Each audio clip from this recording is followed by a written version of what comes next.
ہم دیکھتے ہیں ابراہیم علیہ السلام کے گزرنے کے بعد بھی اللہ کے بندے اس آواز کو محسوس کر رہے ہیں اور اپنی مصروفیات کو ترک کر کے اپنے گھر بار کو چھوڑ کر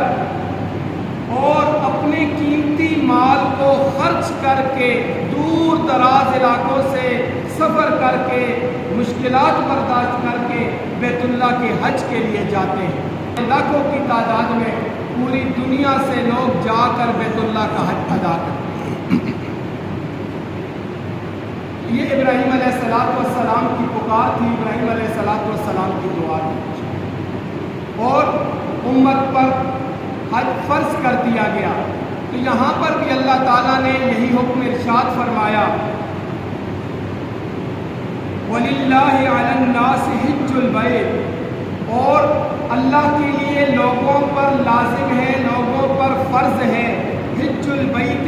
بیت اللہ کا حج کرنا، من استطاع الیہ سبیلا، جو اس کی استطاعت رکھتا ہے، جو طاقت رکھتا ہے، یعنی ہر وہ آدمی کہ جس کے پاس اتنا مال موجود ہے کہ وہ آنے جانے اور وہاں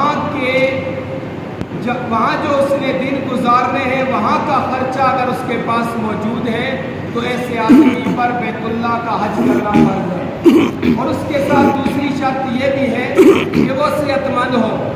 اگر وہ آدمی بیمار ہے، سفر کی طاقت نہیں رکھتا، تو گویا اس کی بھی استطاعت نہیں ہے۔ ہاں، اگر ایسا آدمی جو بیمار ہے اور اس کو اللہ تعالیٰ نے مال دیا ہے، استطاعت ہے، مالی لحاظ سے اس کے پاس استطاعت موجود ہے، لیکن وہ خود نہیں جا سکتا، معذور ہے، بیمار ہے، تو اپنی طرف سے کسی اور کو حج کے لیے بھیج کر اپنا فریضہ ادا کروا سکتا ہے۔ لیکن اگر ایک آدمی خود صحت مند ہے اور اس کے پاس آنے جانے کا اور وہاں کا خرچہ موجود ہے، وہاں کے اخراجات موجود ہیں، تو ایسے آدمی پر بیت اللہ کا حج کرنا فرض ہو جاتا ہے، لازم ہو جاتا ہے۔ اور اگر ایک آدمی استطاعت کے باوجود حج بیت اللہ ادا نہیں کرتا اور جان بوجھ کر ترک کر رہا ہے، اس میں سستی کر رہا ہے، تو گناہ کبیرہ کا ارتکاب کر رہا ہے، وہ بہت بڑا گناہ گار ہے۔ ہو سکتا ہے آج اس کی استطاعت موجود ہے، لیکن وہ سمجھتا ہے کہ میرے اوپر ذمہ داریاں ہیں، میری مصروفیات ہیں، وہ اپنی مصروفیات اور ذمہ داریوں کا بہانہ کر کے اپنے آپ کو دلاسا دیتا ہے اور نہیں جاتا، یا وہ کہتا ہے کہ چلو جی ابھی بڑا وقت ہے، میں بعد میں چلا جاؤں گا، اور اس کا حج رہ جاتا ہے، تو بہت بڑا گناہ گار ہے۔ ایسا آدمی مجرم ہے۔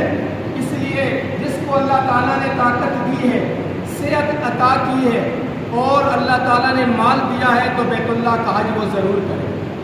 وہاں جا کر خریداری کا اگر اس کے پاس گنجائش نہیں ہے، خریداری کے لیے اس کے پاس رقم نہیں ہے، تو کوئی حرج نہیں ہے۔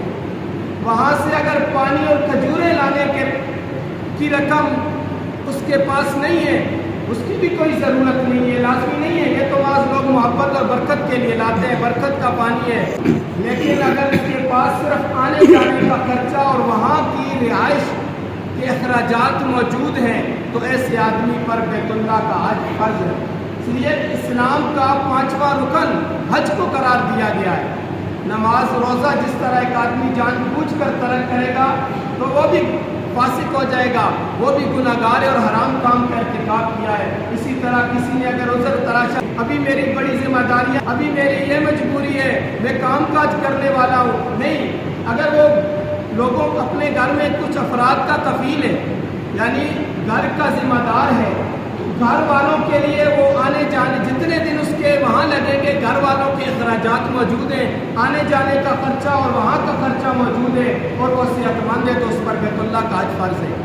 لیکن اس میں ایک بات ضرور ہم یاد رکھیں، چوریاں کرتے ہیں،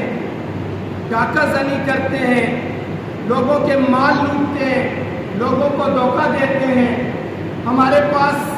رشوت کا مال ہوتا ہے،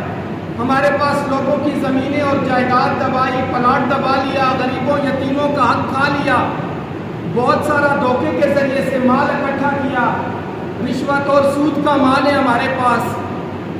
حرام مال ہمارے پاس ہے، اور ہم حج کے لیے جاتے ہیں تو ہمارا حج قبول نہیں ہے. حرام مال سے کوئی عبادت بھی قبول نہیں ہے. لیکن آج اگر ہم دیکھیں اپنے معاشرے کی حالت دیکھیں کہ ہمارا حلیہ بڑا شریعت کے مطابق بنا ہوگا, ہم باتیں بھی بڑی دین کی اور اچھی اچھی باتیں کرنے والے ہوں گے, لیکن حرام مال کو ہم ایسے لیں گے جیسے یہ ہمارا حق تھا, ہم سے گم ہو چکا تھا اور یہ ضائع ہو رہا ہے, لہٰذا ہم لے لیں. حرام مال کے اوپر ہم کوئی تھوڑی سی دیر کے لیے بھی نہیں سوچتے کہ یہ حرام مال ہے. ہر طریقے سے جوئے کے ذریعے سے نشہ بیچ کر لوگوں کو تباہ کیا جا رہا ہے. نشہ بیچتے ہیں, مال آ جاتا ہے, عمرے کرتے ہیں, حج کرتے ہیں, مسجدیں تعمیر کرواتے ہیں, قربانیاں کرتے ہیں, بڑے بڑے نیکی کے کاموں میں مال صرف کر رہے ہیں.